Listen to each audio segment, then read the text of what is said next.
আজকে কী জন্য আন্দোলন করছেন আপনারা? দেখুন, আজকে আমরা এই যে জমায়েত হয়েছে আপনারা দেখতে পাচ্ছেন, দূর দূরান্ত থেকে মানুষজন উপস্থিত হয়েছে। এখানে মূলত হচ্ছে আমাদের সান্তাল সমাজকে, যে জাহেরবঙ্গা সান্তাল আছে, আমরা আদিবাসীর মধ্যে সান্তাল একটা আমরা সান্তাল যে এটা আমাদের ধর্ম আছে, এই ধর্মটাকে নষ্ট করার জন্য বাইরে থেকে কিছু দালাল এখানে ধর্মান্তর করা হচ্ছে। যারা প্রকৃত আদিবাসী, যারা গ্রামগঞ্জে প্রকৃত আদিবাসী মাঝি, তারা কোনো কিছু পাচ্ছে না। তারা ধর্ম পরিবর্তন করেছে, ধর্ম পরিবর্তন করে ওনারা চাকরি সমস্ত কিছু ওনারা ভোগ করছে, যারা ধর্ম পরিবর্তন করেছে খ্রিস্টান। তো এইভাবে চলতে থাকলে তো আমাদের প্রকৃত যারা আদিবাসী, ওরা কোনো কিছু পাচ্ছে না। কতটা ধর্ম পরিবর্তন হয়েছে গত 1-2 বছরের মধ্যে?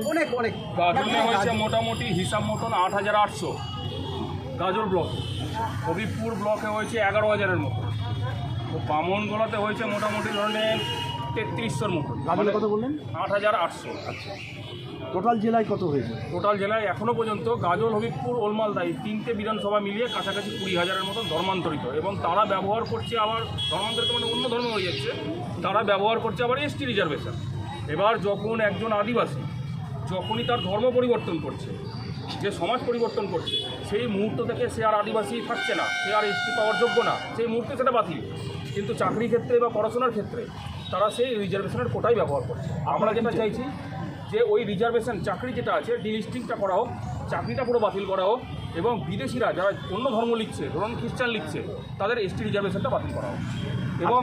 এবং এটা চরমভাবে হচ্ছে, মানে ভুল বুঝিয়ে এই যে অসুখ বিসুখের নাম করে আপনারা দেখুন, একবারে দেখুন যে হ্যাঁ ইয়ে করলে, যে প্রার্থনা করলে হ্যাঁ সন্তান হয়ে যাচ্ছে, রোগ সেরে যাচ্ছে, এই সব বুঝিয়ে এগুলো করা হচ্ছে। বাকিটা আমাদের দিলীপ আজকে আপনার দাবি থাকবে? আজকে আমাদের দাবি হচ্ছে যেগুলো এসটি এসসি যারা সুবিধা পাচ্ছে কিন্তু ধর্ম অন্য পরিচয় দিচ্ছে, তাদের ওই সুবিধাটা এসটি রিজার্ভেশনেরটা পুরোপুরি বাতিল করা হোক। তাদের যদি চাকরি পেয়ে থাকে চাকরিটা ডিলিস্টিং করা হোক। এই নিয়ে আমরা গত 18ই নভেম্বর 2025 মাননীয় ডিএম সাহেবের কাছে আমরা ডেপুটেশন দিয়েছিলাম। তারপরে উনি বলেছিলেন যে এসটি কমিশন আমরা পাঠাবো, কিন্তু সেরকম কোনো উদ্যোগ প্রশাসনের তরফ থেকে আমরা এখনো পর্যন্ত পাইনি।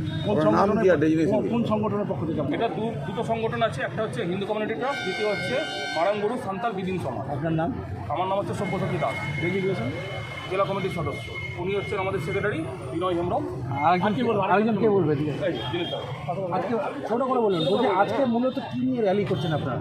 আজকে যে বিষয় নিয়ে আমরা র্যালি করছি, আমরা দীর্ঘদিন ধরে আমরা নোট করেছি আমাদের আদিবাসী সমাজ এবং হিন্দু সমাজ থেকে দারিদ্র, গরিব, যে সমস্ত শিক্ষার দিক থেকে যারা পিছিয়ে পড়ে আছে, সেই সমস্ত মানুষগুলোকে ভুল ভাল বুঝিয়ে বিদেশিরা তাদের ধর্মে নিয়ে চলে যাচ্ছে। এবং আমাদের যে সমস্ত এসটি কোটা সমস্ত লেভেলে, চাকরির ক্ষেত্রে বলুন, রাজনীতির ক্ষেত্রে বলুন, আমাদের এসটি কোটা চুরি হয়ে যাচ্ছে।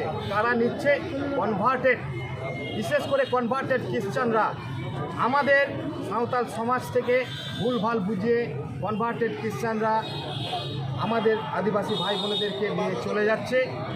আমরা এই যে আজকে আমাদের বিধানসভা ইলেকশন ঘোষণা হয়ে গেছে, আমরা বিভিন্ন দলকে আমাদের ভিডিওর মাধ্যমে বলেছি, আপনারা আদিবাসীর যে পশ্চিমবঙ্গে 16টি রিজার্ভেশন সিট রয়েছে, তাতে যেন কোনো কনভার্টেড বিদেশি ধর্মান্তরিত কোনো প্রার্থীকে না নির্বাচন করা হয় এবং তাদেরকে টিকিট না দেওয়া হয়। রাজনৈতিক কোনো হস্তক্ষেপ আছে আপনাদের?